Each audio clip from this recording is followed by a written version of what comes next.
Que cherchent à cacher les propriétaires de l'hôtel? Nous nous faufilons derrière un locataire. Tu ferais mieux de rester dans ta chambre. Au 5e et 6e étage, changement radical de décor. Ici, le bâtiment semble comme à l'abandon. L'odeur est pestilentielle. C'est là que sont parqués les clients les plus pauvres, d'anciens SDF. Presque 200 au total. Hé, t'es qui, mec? J'en ai rien à foutre de toi. Dégage et ne reviens pas. Laisse tomber, ce mec il est taré. Sato, 72 ans, a quitté le Japon il y a 30 ans. Après des années dans la rue, il a atterri dans cet hôtel. Pour lui, le plus difficile est la cohabitation avec les autres locataires. Ce mec ici, il fait ses besoins dans le couloir. Lui là, il regarde des films porno. Je dois me boucher les oreilles. Il y a des mecs pas normaux ici. Des mecs se sont battus avec des couteaux. L'un d'eux est mort. Il y a eu un meurtre? Oui.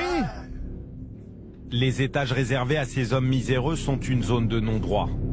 Cette ancienne usine transformée en hôtel bafoue la loi et ne respecte aucune des réglementations d'hygiène. On peut voir votre chambre? Non, non, c'est sale.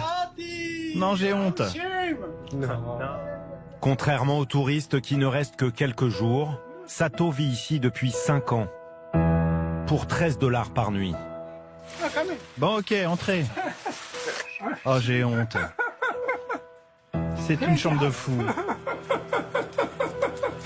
Toute sa vie est entassée dans ces 2 mètres carrés. Au moindre impayé, les locataires sont jetés dehors par les hommes de main des propriétaires, comme en attestent ces tags sur une des portes. Pour garder son logement, Sato récolte quelques dollars par jour en faisant les poubelles. Je fais comme tous les vieux mecs ici. Je cherche partout des canettes et des bouteilles. Le maximum. Pour une bouteille, je gagne 4 centimes. Et une canette, c'est 4 centimes aussi. Et je les ramène toutes à la consigne.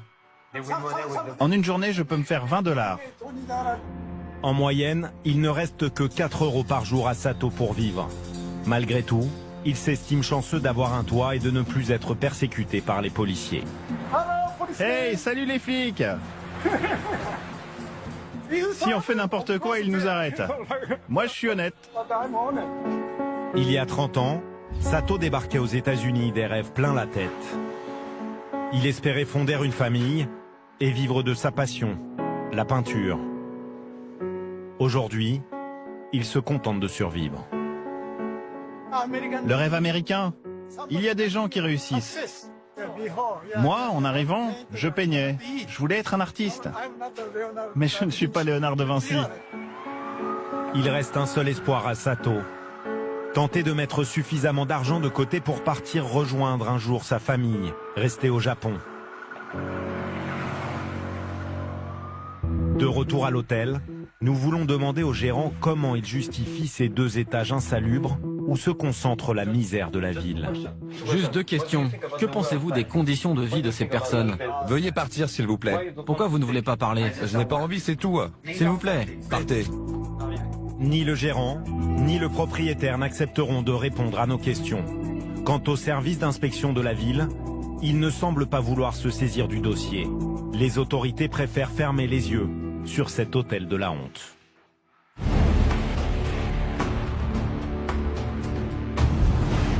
Pour d'autres SDF, la vie à New York est encore plus dure. Certains sont obligés de se cacher dans les bas-fonds de la ville. Stations de métro, caves, mais aussi souterrains. Tout est bon pour échapper à la police.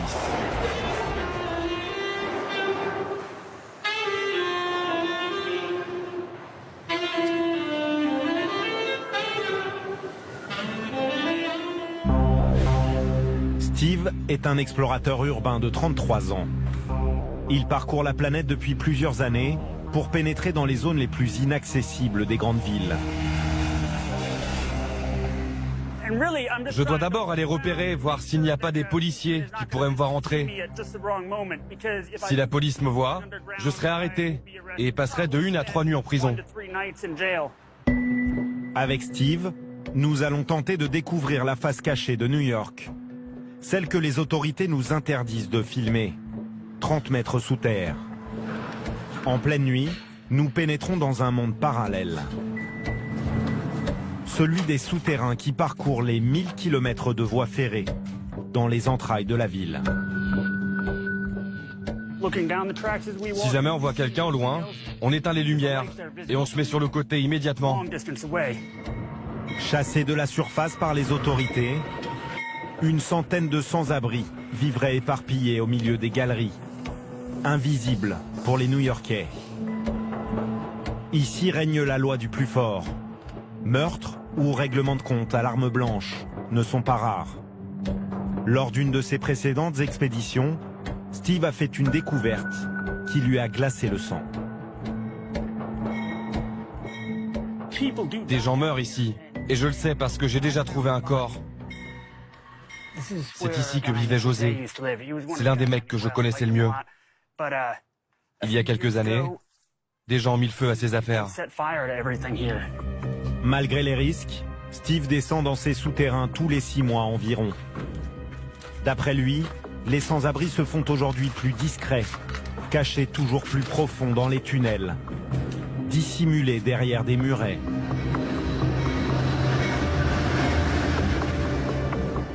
Quelques centaines de mètres plus loin. Hey, y a quelqu'un? Mon nom est Steve. Je ne suis pas là pour vous embêter.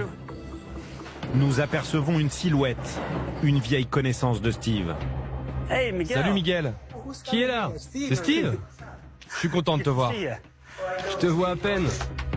L'homme nous accueille, un couteau à la main. C'est pourquoi ce couteau? Au cas où des gens viendraient? Ouais, tu sais, un mec qui marche, qui arrive vers moi, je sais pas qui c'est. Je me dis, c'est qui ce type? Miguel met un point d'honneur à garder une apparence décente. Mais il vit dans la crainte permanente de se faire attaquer par d'autres SDF.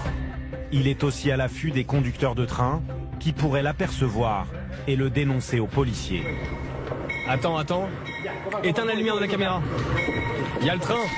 Viens avec moi. Éteins ta lumière. Le train fait trembler tout seul.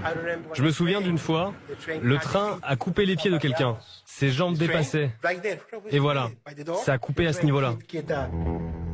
Pour rejoindre le campement de Miguel, nous devons encore traverser plusieurs voies de chemin de fer. La vie dans ces souterrains est une lutte quotidienne, même la nuit. Voilà où je dors. J'ai mis ça pour me protéger des puces et des moustiques. Il y en a tellement, surtout la nuit. Ils veulent me tuer, ils veulent mon sang. Tu comprends? J'ai aussi couvert le matelas. Comme ça, il y a moins de bêtes à l'intérieur. Oui, ce sont des astuces pour rester en vie. Miguel survit ici depuis 15 ans. Dans des conditions difficilement imaginables, dans une ville comme New York. Voilà ma salle de bain. J'ai de l'eau, du savon et une serviette. Avec ça, je peux me laver. Mais en janvier ou février, l'eau est tellement froide, glacée. Encore un autre train qui arrive? Ouais, éteins tout. En seulement 4 ans, le nombre de SDF à New York a presque doublé. Pour tenter d'enrayer le phénomène, Bill de Blasio, le nouveau maire, a promis de construire des refuges supplémentaires et plus de 10 000 logements sociaux.